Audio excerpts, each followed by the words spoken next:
Hello everyone, कैसे हैं आप लोग। आई होप कि आप लोग बहुत अच्छे होंगे। Welcome back to my channel that is study vlogs with Abhilasha. Last video में मैंने आप लोग के साथ केवी डिस्कस किया था, यानी कि केंद्रीय विद्यालय, और उसे आप लोगों ने बहुत लाइक भी किया। तो आज मैं फिर से बीएड की ही एक टॉपिक के साथ सामने आई हूँ, और वो है विवेकानंद। जी हाँ, प्रैक्टिकल की अगर बात करें तो बीएड फर्स्ट सेमेस्टर के प्रैक्टिकल में गांधी जी और विवेकानंद दोनों को डिस्कस किया जाता है। तो फाइल में मैंने भी विवेकानंद बनाया है, तो आज मैं आप लोगों के सामने विवेकानंद फाइल को डिस्कस करने वाली हूँ। और अगर आपको उसमें कुछ भी डाउट हो, कोई भी करेक्शन करना है तो कमेंट ज़रूर करिएगा। और मेरे 47 सब्सक्राइबर्स हो गए हैं, तो जल्दी से उसको 50 करिए, जिससे हम लोग अपना नेक्स्ट टारगेट 100 रख सकें।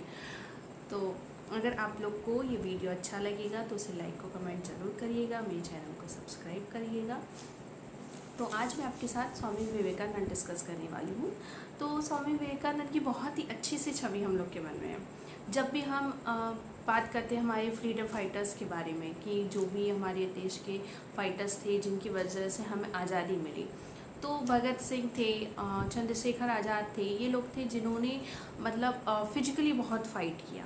और कुछ ऐसे फ्रीडम फाइटर्स थे हमारे जिन्होंने फिजिकली भले बहुत फाइट नहीं किया हो, लेकिन उन्होंने मेंटली और एजुकेशन के बेसिस पे भी भारत को आज़ाद दिला करने में बहुत बड़ा योगदान किया। क्योंकि वो लोगों को मेंटली उन्हें एजुकेट कर रहे थे, उनके लिए ऐसी ऐसी चीज़ें बना रहे थे कि जो कम पढ़े लिखे लोग थे या जो लोअर बैकग्राउंड के थे, जो ये नहीं समझ पा रहे थे कि हमें आज़ादी कितनी ज़रूरी है, उनकी वजह से वो शिक्षित हुए। और जाहिर सी बात है, जब तक हम एजुकेटेड नहीं होंगे, जब तक हम ये नहीं समझ पाएंगे कि हमारे लिए क्या सही है क्या गलत है, हम उस चीज़ को सपोर्ट ही नहीं कर पाएंगे।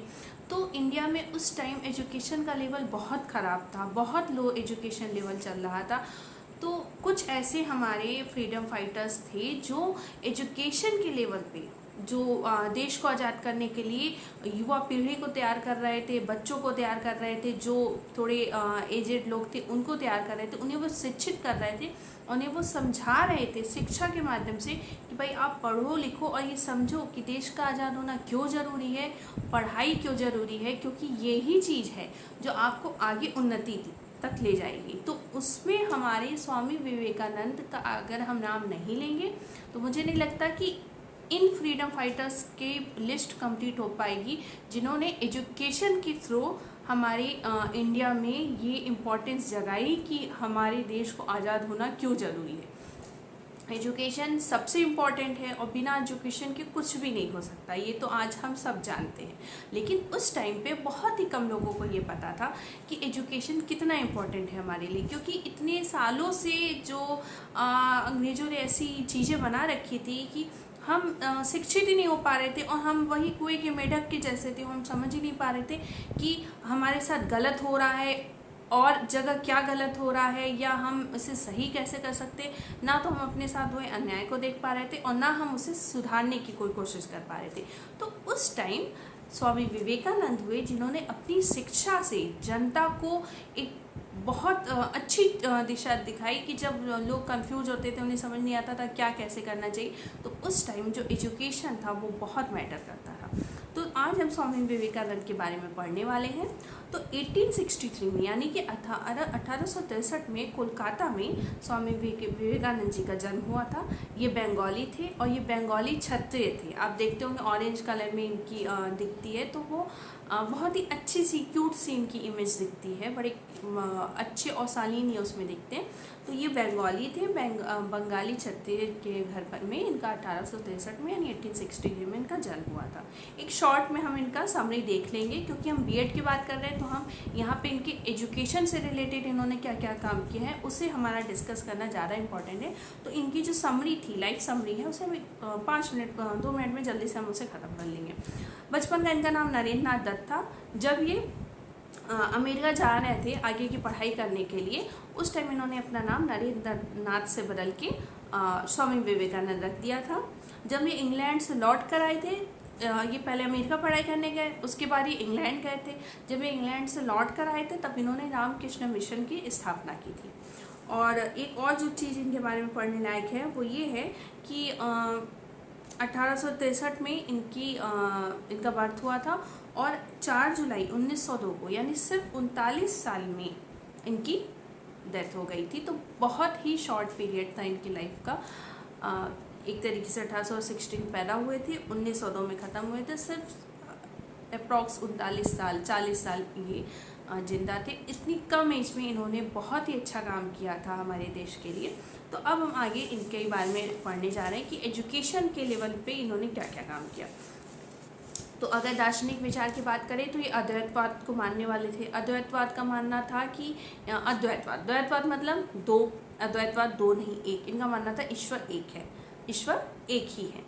और इनका ये कहना था कि जो आत्माएं हैं वो परमात्मा का अंश है और परमात्मा के समान ही वे आदि और अनंत है। यानी ये आत्मा को परमात्मा का एक रूप मानते थे। जैसे बहुत से ऐसे दार्शनिक हैं जो आत्मा को अलग मानते हैं, परमात्मा को अलग मानते हैं। उनका मानना है कि दोनों चीज़ें अलग अलग हैं।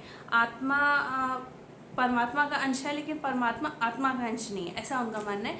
लेकिन विवेकानंद जी का कहना था कि आत्मा परमात्मा एक ही है, आत्मा जो है परमात्मा का ही अंश है। तो आत्मा और परमात्मा अलग अलग नहीं है, ये दोनों एक ही है। मतलब आत्मा परमात्मा का अंश है और परमात्मा भी कहीं ना कहीं इनका मानना था कि वो आत्मा का ही अंश है। फिर इनका कहना था कि आत्मा का अपने बारे में जानना बहुत ज़रूरी है। इनका कहना था कि जब तक हम परमात्मा को नहीं पहचान पाते हम बार बार जन्म लेते हैं, इस जन्म मरण के बंधन से हम मुक्त नहीं हो पाते हैं। तो जब तक परमात्मा को नहीं पहचानती है वो बार बार रीबर्थ लेती रहती है।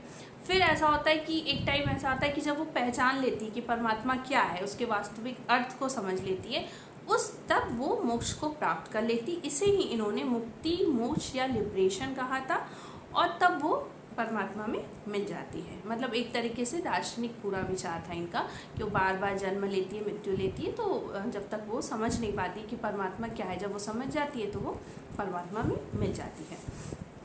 और इसके बाद इनका ये कहना था शिक्षा दर्शन में, तो इनका ये कहना था कि जो भी उस टाइम धर्म का प्रचार था तो ये शिक्षा के माध्यम से दे रहे थे, क्योंकि इनका ये कहना था कि अंधविश्वासों को दूर करके ही निर्धनता को समाप्त किया जा सकता है। जब तक हम लोगों को एजुकेटेड नहीं कर पाएंगे, हम उनके मन में जो अंधविश्वास है, कुरीतियाँ हैं, डर है या धर्म के प्रति जो अंधविश्वास है, हम उसको दूर नहीं कर पाएंगे। तो वो शिक्षा को बहुत ज़्यादा महत्व देते थे। अब इनके हिसाब से शिक्षा का अर्थ क्या था, तो स्वामी विवेकानंद शिक्षा के द्वारा मनुष्यों को अपने जीवन के उज्जवल भविष्य दिखाना चाहते थे, लौकिक और पारलौकिक दोनों जीवनों के लिए तैयार करना चाहते। मतलब उनका कहना था कि यहाँ भी शिक्षा आपको काम देगी और जीवन मृत्यु से जब आप मुक्त होकर पारलौकिक संसार में जाएंगे तब भी आपको शिक्षा बहुत काम देगी। इनका एक क्या कहना था कि शिक्षा जो है वो मनुष्य की अंतर्निहित पूर्णता की अभिव्यक्ति है। तो मतलब शिक्षा लौकिक और पारलौकिक दोनों जगत के लिए बहुत ज़रूरी है। वे पुस्तकी ज्ञान को अधूरा मानते थे। उनका कहना था जब तक व्यावहारिक ज्ञान न हो पुस्तकी ज्ञान अधूरा, यानी बुक का नॉलेज तो होनी चाहिए, प्रैक्टिकल नॉलेज भी आपको होना चाहिए। शिक्षा के उद्देश्य की बात करें, जो मेन टॉपिक इसका है, अब बीएड का शुरू होने वाला है, वो ये है कि इनके अनुसार शिक्षा का उद्देश्य क्या होना चाहिए। पहला होना चाहिए शारीरिक विकास। तो शिक्षा ऐसी होनी चाहिए कि शारीरिक विकास भी उससे हो सके, मतलब कि सिर्फ एक जगह बैठ के पढ़ाई नहीं करना है, फिजिकली एक्टिव रखते हुए या फिजिकली अच्छी अच्छी चीज़ें हमें एक्सरसाइज वगैरह सिखाते हुए जो शिक्षा हम पढ़े वो ही शिक्षा हमारी काम की है। तो शिक्षा ऐसी होनी चाहिए जिससे शारीरिक विकास भी होना चाहिए, बौद्धिक विकास, जाहिर सी बात है ऐसी एजुकेशन होनी चाहिए कि हमारा मेंटली डेवलपमेंट हो, बौद्धिक विकास हो सके। तीसरी चीज़ है आध्यात्मिक विकास। मतलब ऐसा नहीं पढ़ाई पढ़ के सिर्फ हम भौतिकता में ही डूबे रहें कि हमें लगे ये खरीद लो, वो खरीद लो, ऐसे कर लो, वैसे कर लो, नहीं।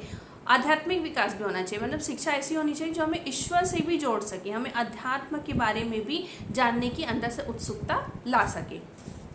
चारित्रिक, नैतिक और धार्मिक विकास। मतलब शिक्षा ऐसी होनी चाहिए जिससे व्यक्ति चरित्रवान बने, उसका चरित्र अच्छा निर्मित हो, उसके अंदर नैतिक गुण आए कि वो लोगों की दुख तकलीफ समझ सके, और धार्मिक विकास हो कि वो हर धर्म का आदर भी करना सीखे। ऐसा नहीं कि शिक्षा उसे आगे सोचे अरे अब तो हम ही भगवान है, ऐसा नहीं। वो हर धर्म का सम्मान करे, नैतिक मूल्य समझे और उसका चरित्र उत्तम हो। व्यावसायिक विकास की बात करें तो इनका कहना था कि हर तरह की व्यावसायिक आवश्यकताओं के लिए, भौतिक जीवन की आवश्यकताओं के लिए व्यावसायिक विकास होना जरूरी है, यानी कि उसको प्रैक्टिकल नॉलेज होना चाहिए। समाज सेवा, तो शिक्षा ऐसी होनी चाहिए जो समाज में सेवा करने के लिए भी जरूरी हो, यानी कि एक तरीके से हमारे अंदर शिक्षा दया भाव भी हमारे अंदर शिक्षा को जगाना चाहिए कि हम दयालु बने, हम कठोर ना हो जाए, हम दयालु बने, कि शिक्षा से हमें लगे कि नहीं हम शिक्षित हैं तो हम कैसे दूसरों का भला कर सकते हैं, उसको हम कैसे दूसरों के लिए भले में यूज कर सकते हैं अपनी शिक्षा को। और लास्ट है विश्व बंधुत्व। तो इनका कहना था कि वसुधैव कुटुंबकम के सिद्धांत को मानते थे कि पूरा जो विश्व है वो ही हमारा परिवार है। सिर्फ ये नहीं कहते सिर्फ इंडिया ही हमारा सब कुछ है, उनका कहना था पूरा विश्व जो है हम सब भाई बहन हैं। तो वसुधैव कुटुंबकम माने पूरी वसुधा, पूरी धरती जो है वो हमारा परिवार है, ऐसा मानते हुए हमें जिंदगी को जीना चाहिए। और रामकृष्ण मिशन की स्थापना करने का भी इनका यही उद्देश्य था कि समाज में आपस में प्रेम भाव, बंधुत्व और समाज सेवा का ये नया निर्माण कर सके।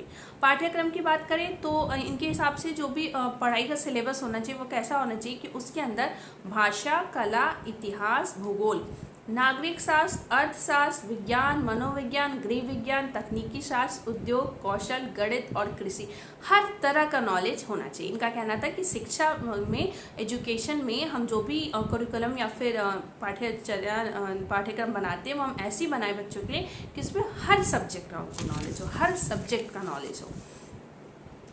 और शिक्षण विधि की बात करें तो ये भी एक अच्छा टॉपिक है कि एक इन्होंने बोला था अनुकरण विधि। उसमें बच्चा क्या करता है, शिक्षक जैसे जैसा बोलता जाता है या शिक्षक किसी के बारे में एग्जाम्पल देके कहता है इनसे अनुकरण करो। सपोज अब मैं आपको स्वामी विवेकानंद जी के बारे में बता रही हूँ और मैं उनकी चीज़ें अच्छी अच्छी बता रही हूँ कि उन्होंने ये किया वो किया, तो आप उसको अनुकरण करके सीखो। तो यानी टीचर किसी के बारे में बताता है और कहता है कि इनका अनुसरण करके अब आप इस चीज़ को सीखो, तो वो अनुकरण विधि होती है। व्याख्यान विधि में क्या होता है कि टीचर बहुत अच्छे से सब कुछ एक्सप्लेन कर देता है और बच्चे को आसानी से समझ में आ जाता है। इसमें टीचर एक्टिव होता है, स्टूडेंट थोड़ा सा निष्क्रिय होता है क्योंकि वो बैठा हुआ है, वो सुन रहा है, इस काम तो सब टीचर कर रहा है। तो ये व्याख्यान विधि होती है। और परामर्श विधि में क्या होता है कि टीचर और स्टूडेंट आपस में डिस्कस करके कोई भी नई चीज़ को सीखते हैं, तो उसमें दोनों एक्टिव रहते हैं। विश्लेषण विधि की बात करें तो उसमें तर्क, विचार, विमर्श आदि से छात्रों के सामने ज्ञान का स्पष्टीकरण किया जाता है, इसमें भी स्टूडेंट एक्टिव रहता है। योग विधि में क्या होता है कि इनका कहना था कि जिस धर्म विधि को अपनाने के लिए उन्होंने कहा है वो वास्तव में योग की है। इस विधि के अंतर्गत उन्होंने कहा था कि योग को हम जीवन में कैसे ला सकते हैं, तो इसके अंतर्गत है कर्म योग कि मतलब कर्म करके हम ईश्वर को प्राप्त कर सकते हैं। भक्ति योग कि भक्ति भाव से हम ईश्वर को प्राप्त कर सकते हैं, एक तो हम कर्म करके प्राप्त कर सकते हैं, एक है भक्ति करके प्राप्त कर सकते हैं। ज्ञान योग कि जब हम ज्ञान अच्छी तरीके से हमारे अंदर ज्ञान आ जाता है तो भी हम ईश्वर को समझने लगते हैं। और राजयोग का मतलब है कि मन की शक्तियों द्वारा एकीकृत करना, यानी मन को अपने हम काबू कर लेते हैं। अनुशासन की बात करें तो इनका कहना था कि अध्यापक को ऐसा होना चाहिए जो बच्चों में अनुशासन को बना के रखे, जिससे शिक्षक को बच्चों को आगे चल के कोई दिक्कत ना हो। शिक्षक ऐसा हो कि अच्छे से उसे अनुशासन में वो रख सके। शिक्षार्थी की बात करें तो उनका कहना था कि बच्चा ऐसा होना चाहिए जो अपने टीचर को, अपने शिक्षक को बराबर सम्मान दे। तो ये इनका कहना था। लास्ट की एक लाइन जो मैं डिस्कस करना चाहती हूँ जल्दी से, वो ये है कि स्वामी विवेकानंद के शिक्षा दर्शन में प्रकृतिवाद, आदर्शवाद और प्रयोजनवाद तीनों का संबंध था। प्रकृतिवाद के हिसाब से इनका कहना था कि बच्चा प्रकृति में रह के ही सीखता है, काफ़ी कुछ प्रकृति से सीखता है, तो ये प्रकृतिवाद को सपोर्ट कर रहे थे। आदर्शवाद की बात करें तो इनका कहना था आध्यात्मिक विकास के लिए हमें ईश्वर को जानना बहुत ज़रूरी होता है, तो ये इनका आदर्शवाद था। और प्रयोजनवाद की बात करें तो इनका कहना था कि प्राचीन आधुनिक विचारों को आपस में हम जब तक संबंधित नहीं करते हैं हम कुछ भी नया नहीं सीख सकते। मतलब ये तीनों बात को सपोर्ट करते थे, ये आदर्शवाद को भी, प्रकृतिवाद को भी और प्रयोजनवाद को भी। तो मैंने कोशिश की कि बहुत जल्दी से जल्दी 14 मिनट में मैं आपका स्वामी विवेकानंद को कंप्लीट कर दूं, क्योंकि बहुत लंबा वीडियो हो जाता है तो लोग ज़्यादा देखना पसंद नहीं करते हैं। तो मैंने इसे बहुत शॉर्ट करने की कोशिश की, बहुत जल्दी मैंने इसे किया है। तो अगर आपको मेरा आज का वीडियो अच्छा लगेगा तो प्लीज़ लाइक करिएगा और प्लीज़ मेरे चैनल को जल्दी से सब्सक्राइब करिएगा।